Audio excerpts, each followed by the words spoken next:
Hello and welcome to Eye on Crime, the show that looks at the prevention of crime and the steps that we can all take to make ourselves and our communities safer.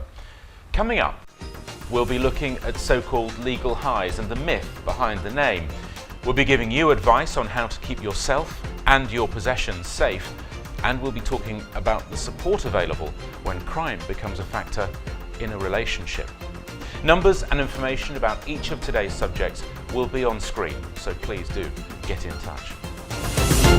Now, for those who've committed a crime, served their sentence and are looking to turn their lives around, getting back into the workplace can be very difficult. Without a job and no wages, reoffending can sometimes seem a tempting option. But in North East Lincolnshire, ex-offenders are being offered support by a social enterprise that helps them get back into employment. And that company is Empower.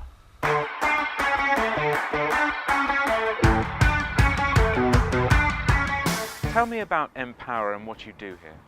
Empower is an employability mentoring programme. We predominantly work with people that have been through the criminal justice system, and it's exactly what it says, to help them to get back into employment and to support them just to overcome some of the barriers they may have had or experienced. We have a series of business units which we encourage people to come and volunteer on. And as part of the volunteering, they are gaining that work experience, and it's about also just having that ability to get those work ethics. We have hands-on construction, hands-on catering, hands-on clearance, which is what we're here for today, to do a clearance job, hands-on painting and decorating. But I suppose the main aim must be that progression, that level of moving forward after the volunteering. Oh yes, certainly. The main aim is really to get people into paid employment, really, full-time paid employment. But initially, clients come to us, they have the ability to volunteer on each of the programmes, and that is about proving to a new potential employer that they have the ability to get up and turn up for work on time, that they're able to work as part of a team, and generally just have the work ethics. You must have had some great success stories in your time here. We have. Every client that comes to us that moves on and develops and gains employment is a success. But particular stories that come to mind was a young person called Scott. He started volunteering on one of our schemes to gain some experience, and then as a result of a project we were working on with a local estate agent, he worked there, and the main contractor was so impressed with the work that he'd put in and the time and commitment that he was putting in that he actually took him on into full-time employment. And since then, Scott has moved on to set up his own business. So tell me about your life before you were referred to Empower. Well, my life was downhill when I started, before I started. I was always getting into trouble by the police, always getting arrested. I was just a bad boy, really. So how long have you been with Empower, and what stage are you at? Well, I've been with Empower for about a year now, and I did volunteering for about 6 to 8 months, and well, now I'm getting paid for it, so I'm a happy guy. And what's Empower done for you? Well, Empower's done everything for me. They've changed my life around, given me a second chance. They've given me like loads of experience and stuff like that, so yes, they've done loads for me. What have you learnt from being with Empower? I've learnt loads of things. I've learnt how to use tools better than what I did, because I've learnt to respect people better. I've learnt to stay out of trouble and stuff like that, and well, they've taught me loads of things. What's your life like now, Andy? It's perfect. I've got everything what I wish for. I've got a roof under my head. I'm getting money coming in, so I've got nothing to worry about. I've got everything I want, and it's all thanks to Empower.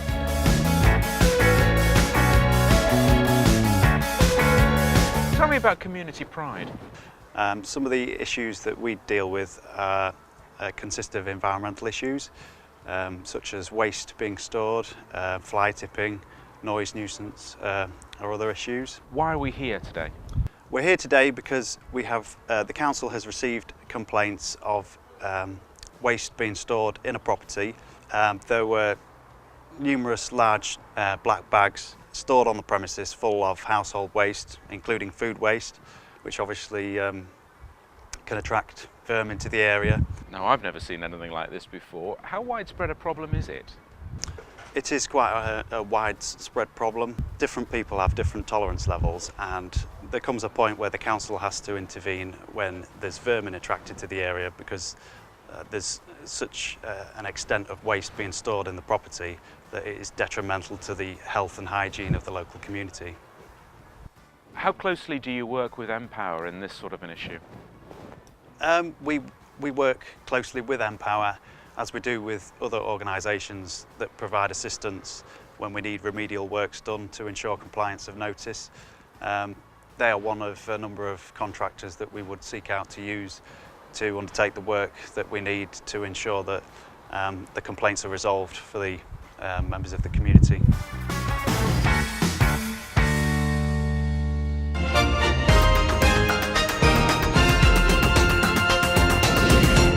Well, now on to a crime that's sometimes called the hidden crime.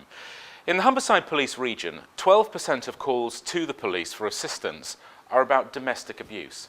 It's said that in the UK, 1 incident of domestic abuse is reported to the police every minute, and that on average, 2 women a week are killed by a current or former partner.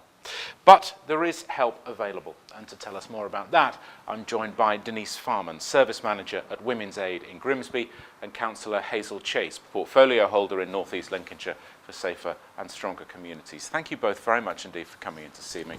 First of all, Denise, as I mentioned, Service Manager at Women's Aid in Grimsby. Roughly how many calls do you receive a day? Every day is different, it varies. Sometimes we'll get 1 or 2 calls, sometimes we can have 7, 8, 9 calls. The calls can be from first thing in the morning to last thing at night and through the night, so every day is different really. And who is affected by domestic abuse? My answer would be absolutely anyone, no matter what background you come from, what income, men, women, young people, old people, disabled people, absolutely anyone. So is it a kind of a stereotype, an unfortunate stereotype, to think then that it is only women that suffer this? It is, yeah. There is the same support for male victims as there are for women, except for living in the Women's Refuge, which we run. Hazel, what's the council as well as other agencies doing to help deal with this problem of domestic abuse? We're there in full support 24/7 where we can be. We do have a women's refuge, then we've got the outreach workers which can be assigned to the victims, and we interlink all of these to work with each other, closer with each other, so that the teams integrate and the protection is there when needed. Now there is a group, I understand, called MARAC. Can you tell me more about that? Yes, that's Multi-Agency Risk Assessment Conference. It's where a group of agencies all come together and work together, exchange information, because obviously different agencies supply different support and they all come under the same umbrella. MARAC can supply support right from the very start, where we have a victim in and we speak with that victim, we find out what their needs and assessments required, whether they need rehousing, whether they need protection 24/7. We include the police, the drug and alcohol team, anything that is connected with antisocial behaviour which brings forth abuse, they are included for protection for that victim. Denise, is it a common misconception then to think that all forms of domestic abuse involve violence? It is, yeah. Many women that come to us have not had physical abuse. So they may have experienced mental and emotional abuse or cruelty, controlling behaviour, but have not had anything that's physical. Some women come to us who have been physically assaulted and sexually assaulted, but have experienced you can't be physically and sexually assaulted without being emotionally scarred as well. So every case is different, and what we would do when someone comes in is talk to them about their personal experience and their needs, relating to the types of abuse they've been through. It strikes me then, if it's not all violent abuse, there are some people in society who don't know they're being abused. There absolutely is. There's lots of people who will be watching this that will think that it isn't them. If there's never been any physical violence, sometimes that's an issue. So it's about encompassing the whole picture of abuse really, from mental and emotional right through to physical. And I'd say the majority of the people we see say that they didn't think they could come to us or they didn't ring us because they hadn't been physically assaulted at that time. And that's not the message we want to get across. What I would say is to ring and chat to us, and then we can talk to you about that.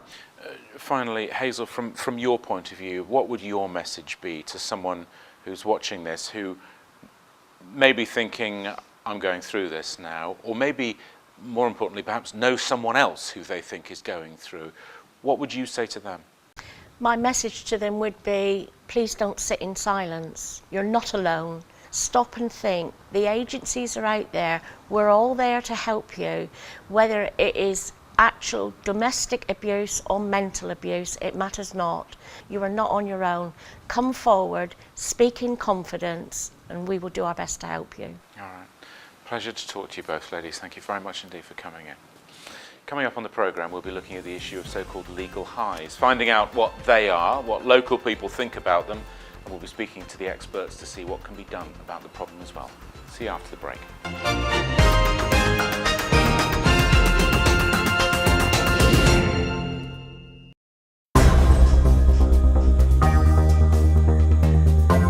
I think you'd be surprised to know that 33% of all the burglaries that we deal with are as a result of leaving either the door or a window open. Looking at this property now, from the outside, it looks fairly secure.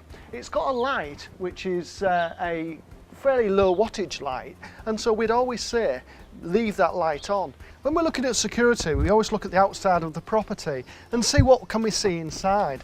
Your average burglar is going to look through a window and choose what is there in that house that's worth burgling. So what we'd always advocate is using net curtains, using blinds, anything that makes looking into the property more difficult. Lots of people ask me, is it worth having a burglar alarm?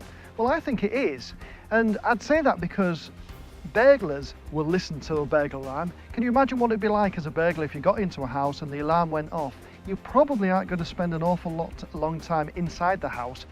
When the burglar's looking at which house to burgle, they do spend some time looking at the property, and on the outside of this property you'll see that there's an alarm box, and it does pay you to keep that alarm box neat and tidy so it looks as if it's working and it acts as a good deterrent.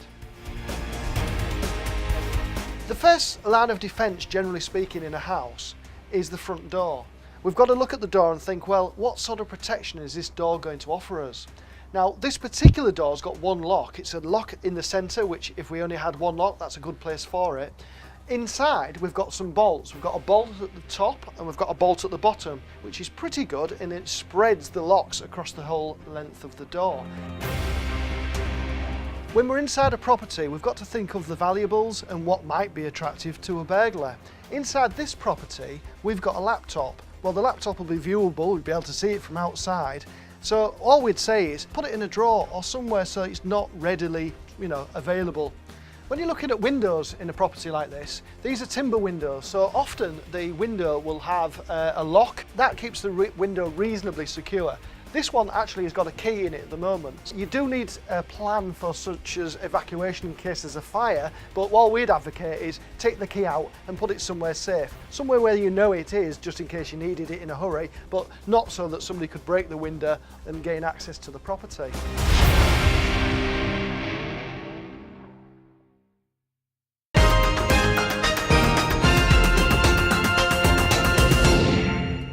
Welcome back to Eye on Crime. Now, legal highs. They produce similar effects to illegal drugs, and more people in the UK take them than in any other European country. Recently, Lincoln became the first city in the UK to ban these dangerous substances that are still easily available to buy on the internet. Well, we've been out on the streets in Hull, Scunthorpe and Grimsby to find out what you think about the very real problem of novel psychoactive substances, or as they're otherwise more commonly known, legal highs. A legal high is it can be a pill or it can be a drug that you take that is perfectly legal, but could be a detriment to your health in order to attain a drug-like state. I don't think anybody knows if legal highs are safe because nobody knows what's in them. I have friends that have taken legal highs and ended up in some really bad states, and it's not good, it's not safe. Legal highs, they're cheap, easy to get, you don't know what's in there. So you're dicing with danger, really. I don't think you can stop people taking anything. I think the best way of dealing with any sort of thing like that would be to educate the people, and perhaps educate people younger. Well, to give us the inside view on legal highs, I'm joined by James Steer, the Alcohol and Substance Misuse Health Promotion Coordinator for North East Lincolnshire, and Mo Gesmella, who is an ex-user of the drug. Gentlemen, very good to see you. Thank you for coming in. James, first of all, what is a legal high? What do we mean by that term? What is it? The term legal highs is something that we've been trying to get away from a little bit as professionals. We're preferring to use the term novel psychoactive substance now. Essentially, we're talking about any drugs that are so new that they've not yet been classified under the Misuse of Drugs Act. But to call them legal highs can be a bit misleading. Some of these products have got dubious legality, and for some people it does imply that they are safe products or that they've been tested in some way, which is not the case. So why do people use them? For a lot of people, the actual risk of being arrested is a greater risk to them than the health concerns that may come with it. So they're more afraid of that legal repercussion. They're also very accessible. So the more accessible that any of these products are, the more people can access them. Are some of these drugs more dangerous to you than illegal substances? We do know that some of these drugs do appear to have a greater harm profile than some of the products that are illegal under the Misuse of Drugs Act. For example, the synthetic cannabinoids do seem to have a far greater propensity for causing some issues like psychosis and even overdose, which is not something that we see with ordinary cannabis. What steps are being taken to try and stamp it out? So locally we've got a strategy that's got enforcement arm, it's got an education and prevention arm, and I think we really do need to look at that kind of broad picture. It's not a simple case of just banning a substance, because some people have likened this to a hydra. You cut one head off and two more grow in its place, and every time we ban a substance we sometimes find that new ones will come along, and in some cases are less pleasant than the ones that we've taken off the streets. So as a kind of long-term approach, then I think that education strategy is really very important at the moment. Mo, how long did you take legal highs? 5 years. Been smoking legal highs for 5 years. And when you started to use them, did you find them easy to buy, easy to get hold of? It's easy, yeah. Easy to get it from the shop. You just literally, there's a shop round the corner that you can go and get some? Yeah. Were you aware of the legal position of this? Did you know that these legal highs were actually, it is illegal to sell them for human consumption? No, I don't know about that because it's legal. Because people, they can get it from the shop like cigarette. I know that eventually your use of legal highs led to you being admitted to a psychiatric ward. How long were you in there? I've been in hospital for 3 months because I've been taking legal highs. Even I don't know what I've been doing. I get arrested from the street. I don't know even that was mental illness.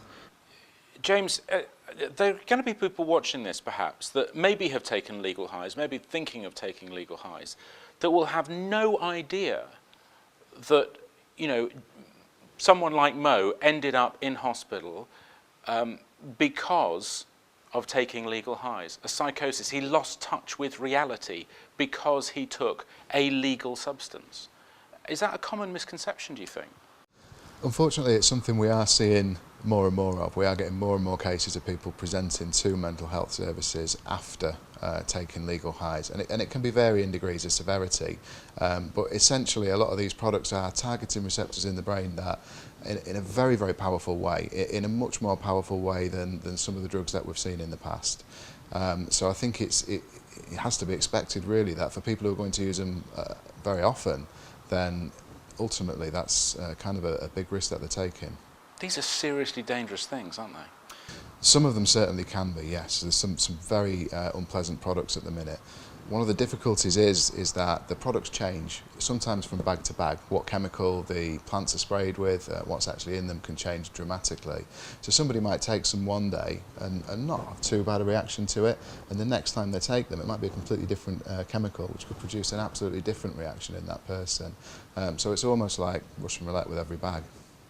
How do you feel now when you look back on the time when you were taking that drug? Very upset makes me, because I said I shouldn't do this and I shouldn't do that, but it wasn't my fault. It's something controlling me that was legal highs. Does it make you more determined to do better in the future, to succeed in the future? Everyone smoke legal high has no future, honestly. But you've stopped. But I stopped now. So do you believe you now have a future? Of course I am. I have very good future now. What would you like to do in the future? I would like to do gardening, and I would like to go back to college and go back to work as well. Good luck with the future. Gentlemen, thank you very much indeed for coming in to see me. Real pleasure to meet you. Thank you.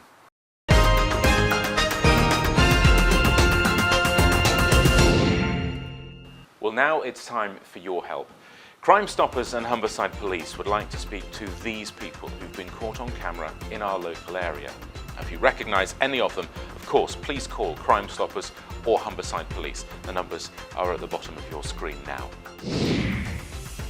Humberside Police are trying to identify this woman in connection with an assault at Divas Bar, Anlaby Road, Hull, on the 11th of December 2014. Humberside Police are trying to identify this man and woman in connection with a hate crime incident at the petrol station on Normanby Road, Scunthorpe, on Saturday, the 31st of January 2015. Humberside Police are trying to identify this man in connection with a non-dwelling burglary at a bookmaker's on Sutcliffe Avenue, Grimsby, on Thursday, the 26th of February 2015. Well, that's about all we have time for. And thank you for watching Eye on Crime. Remember, if you're concerned about crime, then you can call Crimestoppers on 0800 555 111, or of course, Humberside Police on 101, and in an emergency, 999. And if you've been affected by any of today's issues, contact information is on our webpage. And remember, with the right knowledge, we can all play a part in keeping our eye on crime. Cheerio.